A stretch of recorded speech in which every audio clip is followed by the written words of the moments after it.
While learning about Introduction to Literature, our teacher told us, we are surrounded by beauty. The reason we have failed to discover beauty is that we lack the eyes to perceive it. In 1986, I went to the Mandarin Duck Reservoir in Jinta County with my classmates from Jiuquan Education College. We got off the bus on the road from Jiuquan City to Jinta County. Guess what my first impression was? I felt the beauty of relaxation and happiness for becoming a part of Mother Nature because, as soon as we got off the bus, we saw the vast expanse of the endless Gobi Desert. It seemed that we city dwellers had entered another world of wildness, wonder, remoteness, and vastness. All of us cried out with one voice, "Wow, beautiful!" How can we say that the Gobi Desert is not beautiful?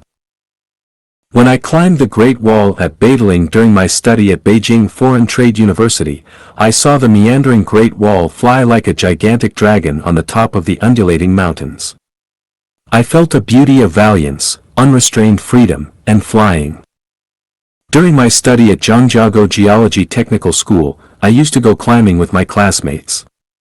Standing on the mountaintop and overlooking the wilderness with curling smoke beyond the Great Wall, I felt a beauty of serenity, leisureliness, composure, and ease induced by the picturesque natural scenery.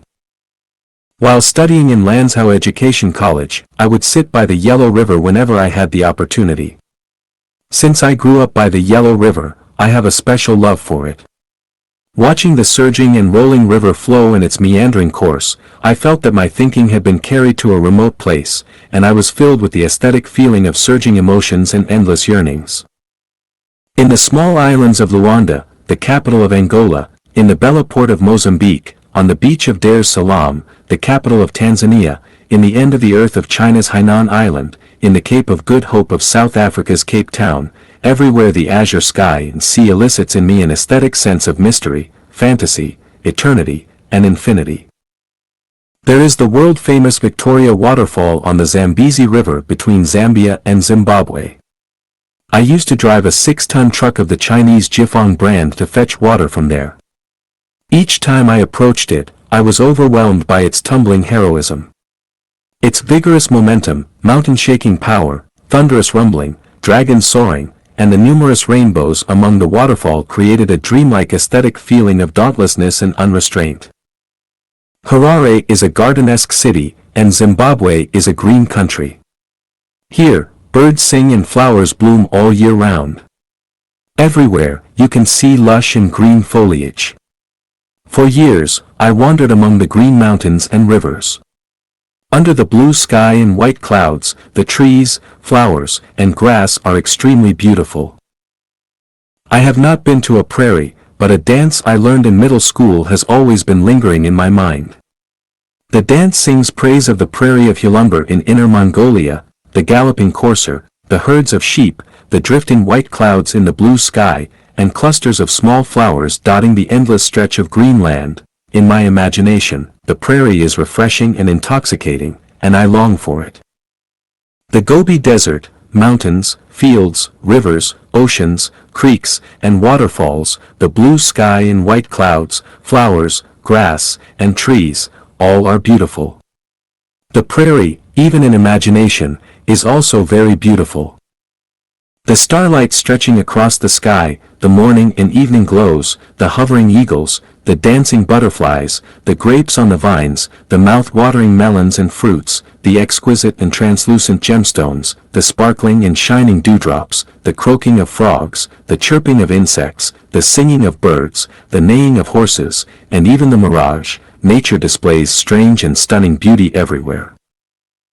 Nature is beautiful, and man is even more beautiful.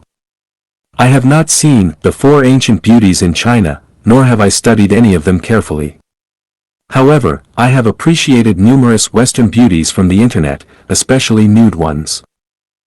I have been deeply influenced by Buddhism, Christianity, and Confucianism, but the power of beauty is so great that it can cause the complete collapse of my moral defense line. The temptation of beauty is so strong that it can intoxicate and thrill people. Sometimes I imagine them to be the painted skins, Hua Pai, in Strange Stories from a Chinese Studio, which will suck my marrow and blood, pull out my tendons, and skin me alive. I also know that a beauty of 18 is soft and tender, her charm is as sharp as a sword that can cut through an ordinary man, although he may look the same, unknowingly his marrow is sucked clean and dry. However, my natural inclination for beauty is so strong that I wish to be consumed by it. Should we turn a deaf ear and a blind eye to beauty? If beauty can cause our downfall, so can the beauty of nature. Aren't they the same? The earnest and tireless teachings of Jesus and Sakyamuni keep ringing in my ears. On the other hand, beauty bewitches me with its irresistible force. I have been plunged into deep misery and desperation. Why is this? I ponder, I repent, I hate myself, and I pity myself.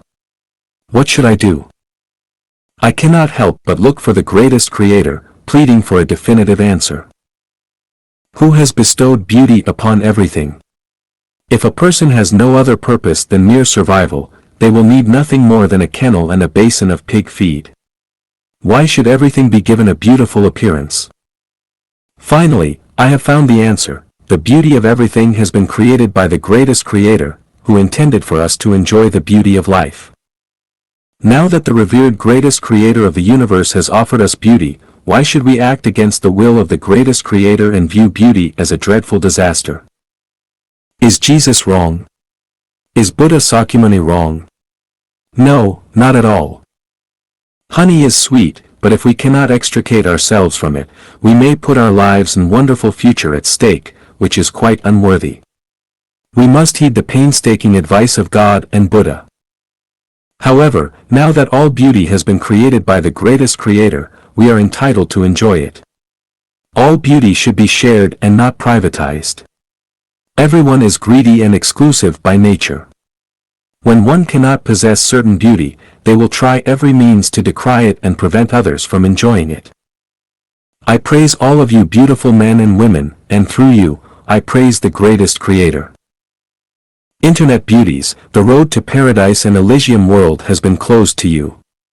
Let me lead you to the 1,000-year world. You have shown your beauty to the world and the public. You are not monsters, nor are you sprites. But remember, your beauty is given by the greatest Creator. You should always remember the favor of the greatest Creator and feel indebted to and love Him. However, it will be a different story if you use your beauty for evil. Beauty is the masterpiece of the greatest Creator, and the existence of beauty is the best evidence of the existence of the greatest Creator.